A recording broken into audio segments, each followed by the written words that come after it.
It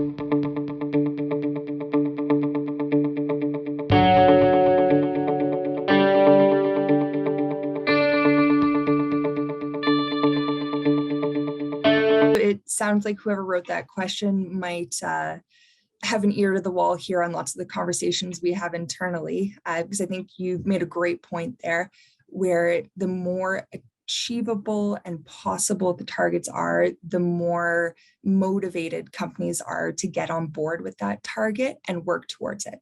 Because right now, we need the product that oil and gas puts out. And so if we were just to put a cap on everything and say we could not operate, that is not achievable at this time, but we are on board with hitting net zero and reducing our impact in an achievable time frame. So yeah, I think you hit the point right on the head there, where achievable targets will always be more successful than ones that are just demotivating to the sector.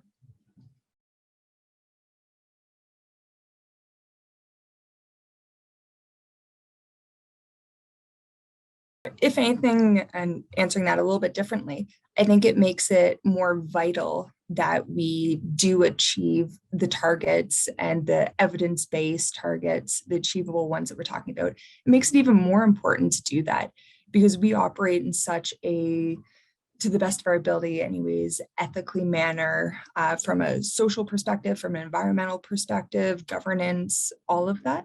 And some of that isn't viewed as important in various parts of the world. And so while we still need the product that we are creating, we want to make sure that Canada can produce what we need here in the best way possible. So I don't know if it changes how attainable the emission reduction goals are, because we're pretty committed to that from a provincial and federal landscape, regardless of what's happening because of the changes in the geopolitics. But I think it definitely makes it more important that we achieve it.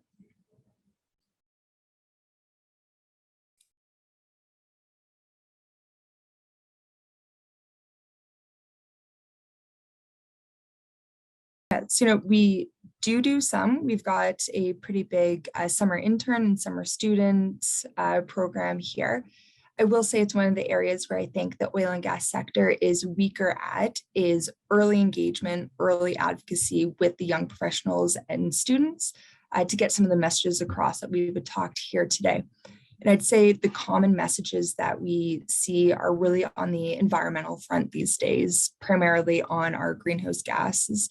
If we want to attract top tier talent to the industry, which is certainly vital for us to achieve our goals, we really have to get out there and engage with the young professionals, the students, to show them that we are committed to operating responsibly. We are committed to operating with the lowest possible absolute emissions and GHG intensities, and trying to get folks on board to helping us achieve that in our 2030 and our 2050 targets. So it's something that we are always looking to improve on, and we're open to suggestions and or messages.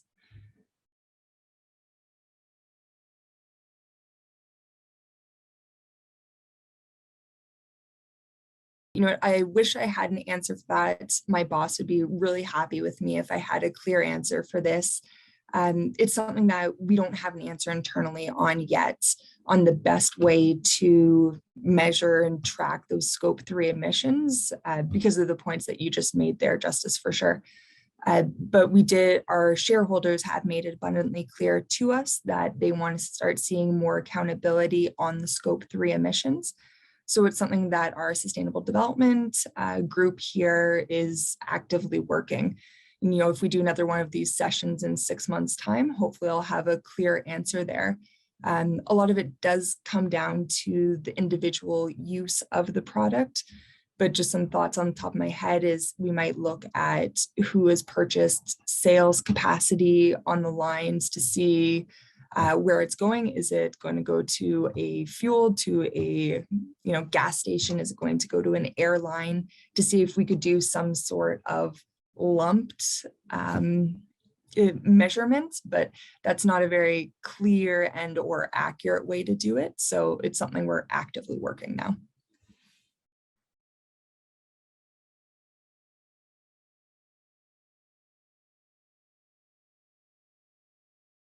Are sessions like this, honestly, where we can talk openly, ask questions, and it's not coming across like we are just the big tar sands company. You still see that out there some places, where we are just maximum production without caring about the absolute emissions, without caring about the intensity. Those are really important messages to get across. So holding sessions like this with individuals in various parts of the oil and gas sector, I think are vital, because you can see really everything that, say, my group, the Sustainable Development Group, is doing, but also how ingrained our emissions reduction targets are throughout the entire organization. I work with the finance teams, I work with operations, I work with engineering, I work with every single group within Conoco, because we are all we're on the same path. We're all trying to achieve the same targets. And that is, I opened up one of the Q&A here. I think it ties into the question about balancing the need for shareholder return with the cost of emission reduction. And we see them as one and the same. If we spend money and capital and resourcing on achieving our emission reduction targets, we are then able to give a shareholder return for longer. It is not just a 1 year, 2 year max production output. It is a sustainable and a long-term strategy. And so just getting that message across to students, professionals, even, full adults who have been in the working profession for 20, 30 years often come at me with some pretty interesting questions that are misleading. So I think that's the best thing you can do.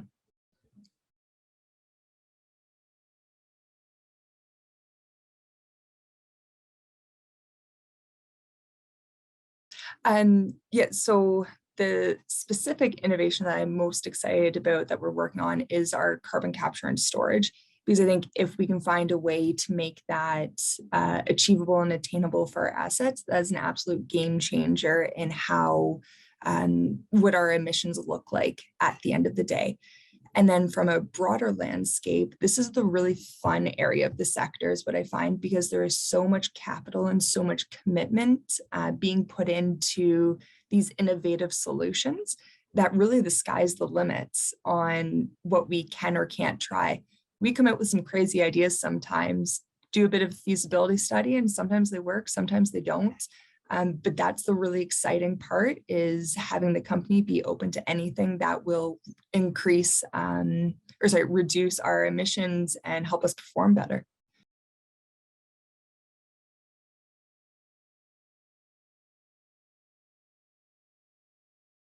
First time I've heard this question. So I would say jump in with 2 feet. It is the diverse opinions, the multi-generational opinions, the new way of thinking that are going to help us achieve our targets. Like we talked about before a little bit, we need the product. We need oil and gas companies to continue for the short, near, I think, long-term future. And so I would say get on board and help us have a return to shareholder, help us reduce our emissions, help us be a responsible producer within the country. And I work here, so I certainly hope it's not a career killer, because I've been here for 8 years, and so far it's going pretty good. Yeah.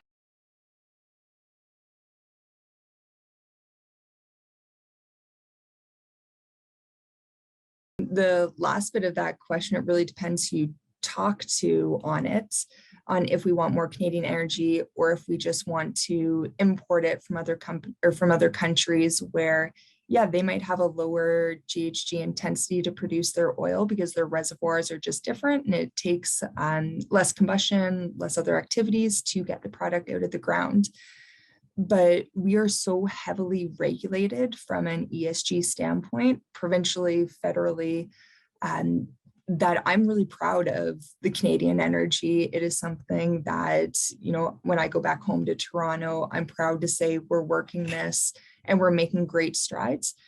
So how we're seen globally, I couldn't really speak to that, but I would say we certainly are held to a very high regulatory, ethical, social governance standard, and we take a lot of pride in being able to meet, if not surpass that.